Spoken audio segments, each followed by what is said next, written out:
Суранам сизден кеңеш бериңизчи. Үйдө бала чакасы менен ордун билип, кайната кайненесин карап отурса, шартка карай ишке чыкпай үйдө болсо эле, иштеген адам болуп аялдарын тең көрбөгөндөй, экинчи аял алам дегендер анан аларга табыла берчү кыз келиндерге туура насаат айтыңчы.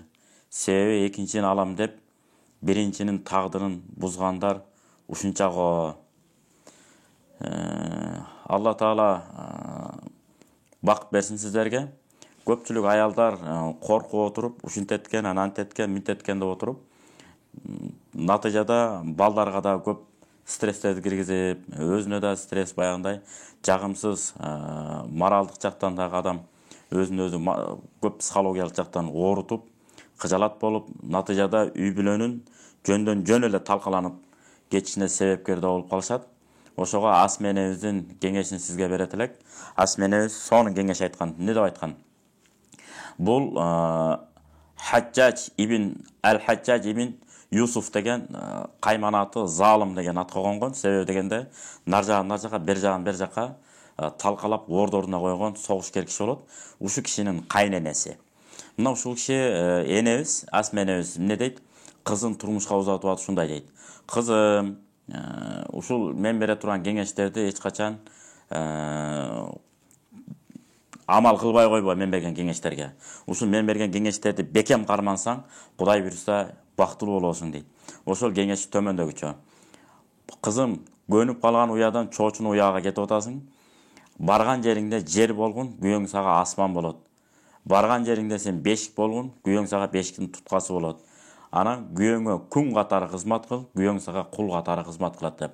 Ансары аял киши өзүнүн билимин, жөндөм тамактын түрүн жасоонун жөндөмдүүлүгүн, өзүнүн жөндөмдүүлүгүн азыр мурункудай ар кайсы жерден сурап, бул кантип тамак жасайт экен, бул кантип тамак жасайт экен деп кыжалат болуп мурун бири-биринен сурамжылап атып араң үйрөнүшкөн да. Азыр эми YouTube деген бар, Google деген бар, жана башка бир толтура сайттар чыгып калбадыбы? Ошол жактардан тамактардын түрүн жасаганын үйрөнүп, балдарыңызга татыктуу, даамдуу, жакшы тамактар жасап берип, кийингениңизди, баскан турганыңызды, сүйлөр сөзүңүздү бүт макал лакапташтырып, салт сана, нарк населдердин баарын терең өздөштүрүп, алдыга көздө жыла берсеңиз эле, ат айланып казыгын табат дегенде жолдошуңуз эч жака кете албайт. Анан эми тагдырдын тамашасы ар кандай дейт? Кыргыздарда бар, жеңе аял деп коет. Анын бетин ары кылсын. Кокус бирөө өтүп кете турган болсо, 5-6 баласы менен калып калган болсо, ошону бычакка ар кайсы кайын эмес. Бычакка саптуу кайнелери эмне кылган? Алып чыгып койгон. Ошондой учурлар болуп калышы мүмкүн. Андай учурларда да аял киши эмне кылыш керек? Эстүүлүк кылыш керек 5 күндүк дүйнөдө. Анткени 5 баласы менен эч жака барып тийип кете албайт. Ортодо балдарга да кыйын болот. Ким эрте өтөт, кеч өтөт, аны бир Кудай билет. Ошондой болгон учурда эмне кылат? Үй бүлөнө талкалап кетпеш үчүн, бекем кармап калыш үчүн, ошол өзүнүн айылдарынан чыгарбай, баягы жылдыгын, убактысын, баягы идда деп коет, 4 ай 10 күн ушуну санап өткөрүп туруп, анан кийин турмуш жолун эмне кылышкан? Улантышкан.